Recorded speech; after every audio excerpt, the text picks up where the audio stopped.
June 1st, 7 o'clock.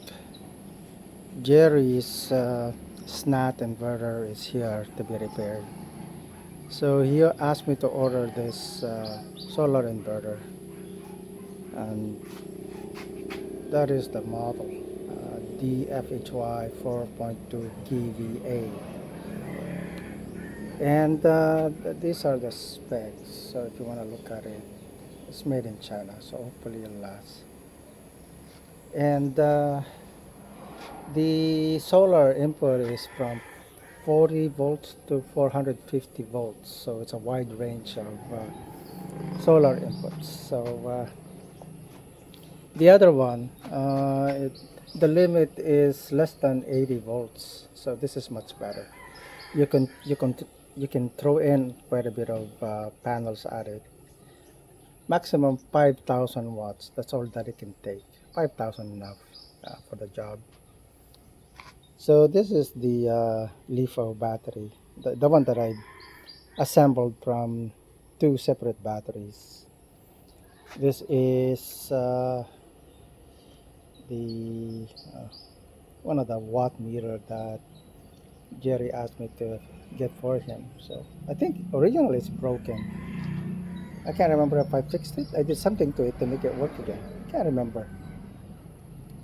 So I have the solar. Well, the solar comes through this fuse, and it.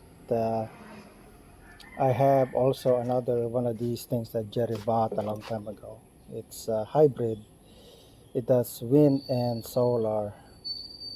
Don't get these. It doesn't work.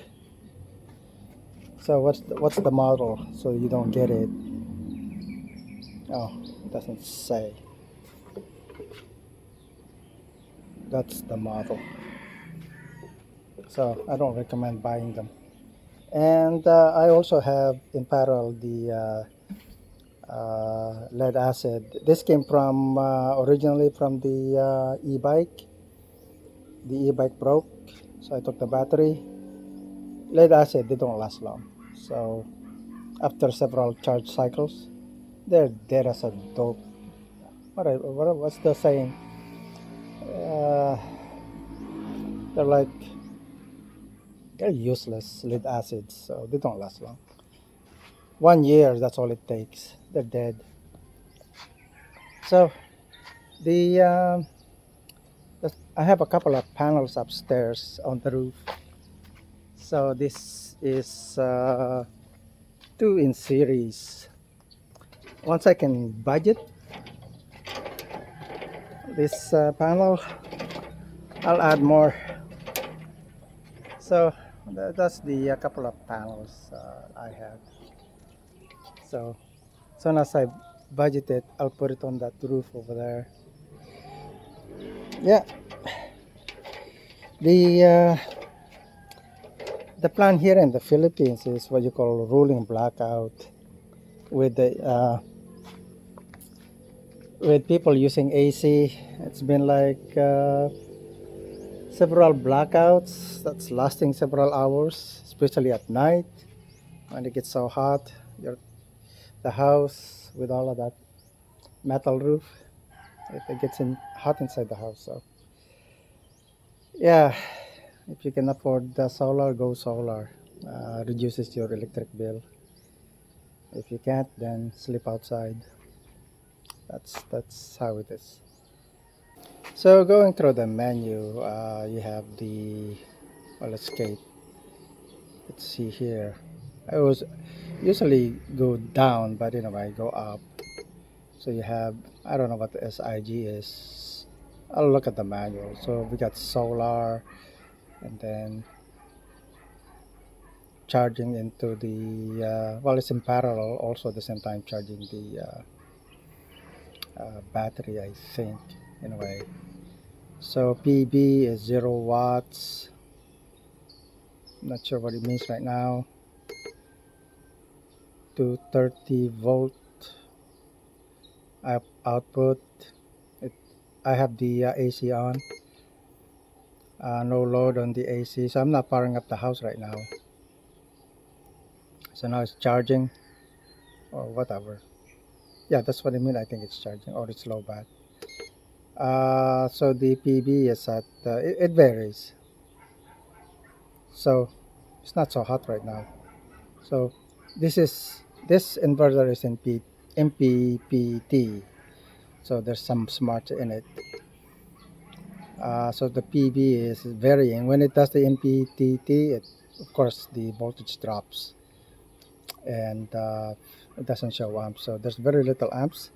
My amp meter is showing also because of the MPTT, the amp is changing. So and batteries at 26. It hurts at 50. The output is I have the output at 230. So as soon as the battery is fully charged, I'm gonna switch to powering up the house. I haven't wired up the AC in, so if you have AC in, I don't know what the setup is. It uses the battery first, solar and battery, and then once those reach a certain point, it switch over to AC in. So it uses energy as smartly. So this is 4.2 kVA. Looking at the specs, I think just because it's rated for 4200 VA, like I said, PB input varies from 40 to 450 volts. The max charge current, this is 100. This thing is 100, so it's charging at 1C. So if this is 100 milliamp, 100 amp hour, and this is 100, then it's 1C. However, if I remember correctly, the charging circuits, it's limits to 20 or 50 amps. So even though you can give it 100, the battery management system BMS will limit it to whatever it's specified. So yeah. So if you have AC, I don't think it would. Anyway, this is all of this as presumes idle. I don't like using assume. Presume idle condition. So yeah, right. So that's what it is. So later on, I'll be putting AC so that it'll be switching over when there's a blackout. It'll automatically switch to AC when the battery is discharged. I'll have to see the settings. Thanks for watching.